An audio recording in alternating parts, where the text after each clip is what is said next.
CPMന്റെ പാട്ടപ്പിരിവിനെക്കുറിച്ച് വാചാലരാകാത്ത ഉത്തമന്മാർ ആരാണുള്ളത്? എന്തിനും ഏതിനും പിരിവ് എന്നാണല്ലോ ആക്ഷേപം. ശരിയാണ്. CPM പ്രവർത്തിക്കുന്നത് ബഹുജനങ്ങൾ നൽകുന്ന സംഭാവന സ്വീകരിച്ചാണ്. ജനങ്ങൾ സ്വമേധയാ നൽകുന്ന ആ നാണയത്തുട്ടുകളാണ് CPMന്റെ കരുത്ത്. പാർട്ടി ഓഫീസുകളും അനുബന്ധ സ്ഥാപനങ്ങളുമെല്ലാം ഇതേ നിലയിലാണ് പടുത്തുയർത്തിയത്. അതോടൊപ്പം പാവപ്പെട്ടവർക്കുള്ള സഹായവും CPM മുഖമുദ്രയാണ്. തൃശ്ശൂരിൽ ചേർന്ന സംസ്ഥാന സമ്മേളനത്തിൻ്റെ പ്രധാന തീരുമാനമായിരുന്നു ഓരോ ലോക്കലിലും ഓരോ വീട് എന്നത്. അങ്ങനെ 90% ലോക്കലുകളിലും ഓരോന്നും അതിൽ കൂടുതലും സ്നേഹവീടുകൾ വെച്ചു നൽകി. വർഗ ബഹുജന സംഘടനകളും അധ്യാപകരുടെയും ജീവനക്കാരുടെയും സംഘടനകളും നിർമ്മിച്ചു നൽകിയ വീടുകൾ വേറെ. സർക്കാർ ആശുപത്രികളിലും മറ്റുമായി DYFI നടത്തുന്ന പൊതിച്ചോർ വിതരണം, നാട്ടിലെ ഓരോ ജനകീയ പ്രശ്നങ്ങളിലുമുള്ള ഇടപെടലുകൾ, ഇങ്ങനെ പ്രവർത്തിക്കുന്ന ഒരു പാർട്ടിയുടെ ധനസമാഹരണത്തെ പാട്ടപ്പിരിവ് എന്ന് ആക്ഷേപിക്കുന്നവരിൽ മുൻപന്മാർ നമ്മുടെ മാധ്യമങ്ങളാണ്. അതിലും മുന്നിൽ മലയാള മനോരമ തന്നെയല്ലേ? ആ മനോരമയുടെ തനിനിറം കൂടിയാണ് ഇന്നലെ തെരഞ്ഞെടുപ്പ് കമ്മീഷൻ വെബ്സൈറ്റിലൂടെ പുറത്തുവിട്ട ഇലക്ട്രൽ ബോണ്ട് എന്ന രാഷ്ട്രീയ ബോംബ്. CPM നടത്തിയ വർഷങ്ങൾ നീണ്ട നിയമയുദ്ധത്തിന് ശേഷമാണ് പരമോന്നത നീതിപീഠത്തിൻ്റെ ഇടപെടലിലൂടെ ഇലക്ട്രൽ ബോണ്ട് വിവരം ഭാഗികമായെങ്കിലും തെരഞ്ഞെടുപ്പ് കമ്മീഷൻ പുറത്തുവിട്ടിരിക്കുന്നത്. ആ പട്ടികയിൽ മലയാള മനോരമയുടെ മുതലാളിമാരായ MRFന്റെ പേരുണ്ട്. പക്ഷേ മനോരമ ഇന്ന് ഒന്നാം പേജിൽ കൊടുത്ത വാർത്തയിൽ MRFന്റെ പേരില്ല. ഒന്നാം പേജിൽ എന്നല്ല, ഒരു പേജിലും കാണാനില്ല. ഒന്നാം പേജിൽ തന്നെ ഇലക്ട്രൽ ബോണ്ട് വാർത്ത കൊടുത്തതാകട്ടെ തികച്ചും അപ്രധാനമായി. ഏറ്റവും താഴെ ഒരു മൂലയിൽ. ആ വാർത്ത ലീഡ് പോലും ആയില്ല. ലീഡായതോ പെട്രോളിനും ഡീസലിനും 2 രൂപ കുറച്ചത്. പെട്രോളിനും ഡീസലിനും ലിറ്ററിന് 50 രൂപയാക്കുമെന്ന് പറഞ്ഞ് അധികാരത്തിലേറിയിട്ട് വർഷം 10 ആയി. കുറച്ചില്ല എന്ന് മാത്രമല്ല, സെഞ്ചുറി അടിച്ചു. അതിനിടയിലാണ് തെരഞ്ഞെടുപ്പ് അടുത്തപ്പോൾ കണ്ണിൽ പൊടിയിടാൻ 2 ഉലുവ കുറച്ചത്. അത് മഹാസംഭവമാക്കി പാദസേവ നടത്തിയ ഈ പത്രത്തിൻ്റെ മുതലാളിമാർ ലക്ഷക്കണക്കിന് രൂപയാണ് ഇലക്ട്രൽ ബോണ്ട് നൽകിയത്.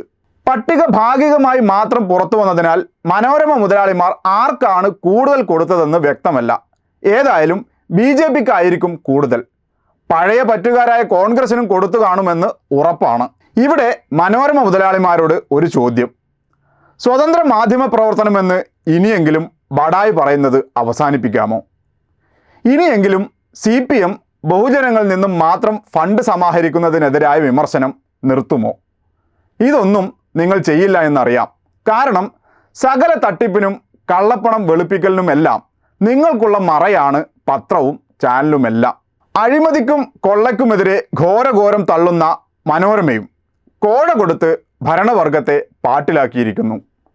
നിങ്ങൾ ഉൾപ്പെടെ കൊടുത്ത ഈ കൈക്കൂലി ബോണ്ട് വാങ്ങാത്ത പാർട്ടിയാണ് CPM. ബോണ്ടിനെതിരെ CPM നടത്തിയ നിയമ പോരാട്ടത്തിൻ്റെ വിജയവുമാണ് ഇപ്പോൾ പുറത്തു വന്നിരിക്കുന്ന ഞെട്ടിപ്പിക്കുന്ന വിവരങ്ങൾ. പട്ടിക പുറത്തുവിട്ടെങ്കിലും ആരിൽ നിന്ന് ബോണ്ട് വാങ്ങി, അല്ലെങ്കിൽ ആർക്ക് കൊടുത്തു എന്ന് പുറത്തു വന്നിട്ടില്ല. തിരഞ്ഞെടുപ്പ് കമ്മീഷനോ അതല്ലെങ്കിൽ SBIയോ ബോധപൂർവമായി അത് മറച്ചു വച്ചിരിക്കുകയാണ്. ഇത് സുപ്രീം കോടതി വിധിയുടെ അന്തസത്തക്ക് നിരക്കുന്നതല്ല. പകുതി മാത്രം വെളിപ്പെടുത്തി പരമോന്നത നീതിപീഠത്തെ കബളിപ്പിക്കുന്നത് കോടതി അലക്ഷ്യവുമാണ്.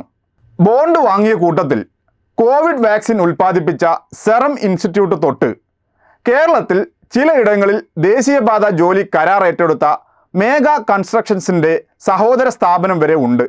ഇതിനൊക്കെ പിന്നിൽ എന്തൊക്കെയായിരിക്കുമെന്ന് പുറത്തു വരേണ്ടതുണ്ട്.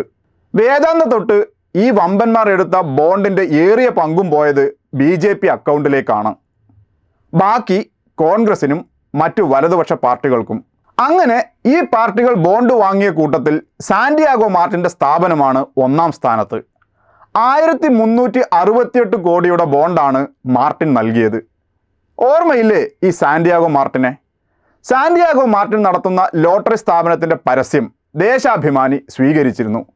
ഈ പരസ്യം നൽകുന്നതുമായി ബന്ധപ്പെട്ട് ദേശാഭിമാനി അഡ്വാൻസ് വാങ്ങിയതിൻ്റെ പേരിൽ ഇവിടുത്തെ മാധ്യമങ്ങൾ CPMനെ വളഞ്ഞിട്ട് ആക്രമിച്ചത് ഓർക്കുക. പരസ്യത്തിനുള്ള അഡ്വാൻസ് നിയമാനുസൃതമായ നടപടിയാണെങ്കിൽ ഇലക്ട്രൽ ബോണ്ട് വെറും കോഴയാണ്.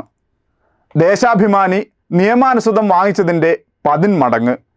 ഈ കാശും കോൺഗ്രസിനും BJPക്കും കിട്ടിക്കാണുമല്ലോ. ഇനി പറയൂ, സാന്റിയാഗോ മാർട്ടിൻ പുണ്യാളനായോ? അതോ അന്ന് CPMനെ അധിക്ഷേപിച്ചതിന് മാധ്യമങ്ങൾ മാപ്പ് പറയുമോ? നിഷ്പക്ഷ വേഷം കെട്ടി മാധ്യമങ്ങൾ എഴുന്നള്ളിക്കുന്ന മറ്റൊരു ചങ്ങാതിയുണ്ട്. രാഷ്ട്രീയ പാർട്ടികളെല്ലാം അഴിമതിക്കാരാണെന്നും അതുകൊണ്ട് കിഴക്കമ്പലം സ്വതന്ത്ര പരമാധികാര റിപ്പബ്ലിക് മാതൃകയാക്കണമെന്നും പ്രസംഗിച്ച് നടക്കുന്ന വിദഗ്ധൻ. നാസയുടെ സഹായത്തോടെ ശീതീകരിച്ച അടിവസ്ത്രം നിർമ്മിക്കുന്ന പണ്ഡിതൻ. ആ പണ്ഡിത ശ്രേഷ്ഠനും കോഴ നൽകിയിരിക്കുന്നു. വിദ്വാന്റെ രാഷ്ട്രീയക്കാർക്കെതിരായ പ്രസംഗം വെറും കാപട്യമാണ് എന്നും വലത് രാഷ്ട്രീയക്കാർക്ക് വേണ്ടി രഹസ്യ പാദസേവ നടത്തുകയും പരസ്യമായി അതിനെതിരെ പ്രസംഗിക്കുകയും ചെയ്യുന്ന ഓന്തു രാഷ്ട്രീയമാണെന്നും കൂടി തുറന്നു കാട്ടപ്പെടുന്നു ഈ ഇലക്ട്രൽ ബോണ്ട് എന്ന രാഷ്ട്രീയ ബോംബ്. ഇനി അറിയേണ്ടത് ഇത്രയേ ഉള്ളൂ. സാന്റിയാഗോ മാർട്ടിനും മനോരമ മുതലാളിമാരും കിറ്റക് സാബുവും ആർക്കാണ് ഈ കോഴ കൊടുത്തതെന്ന്.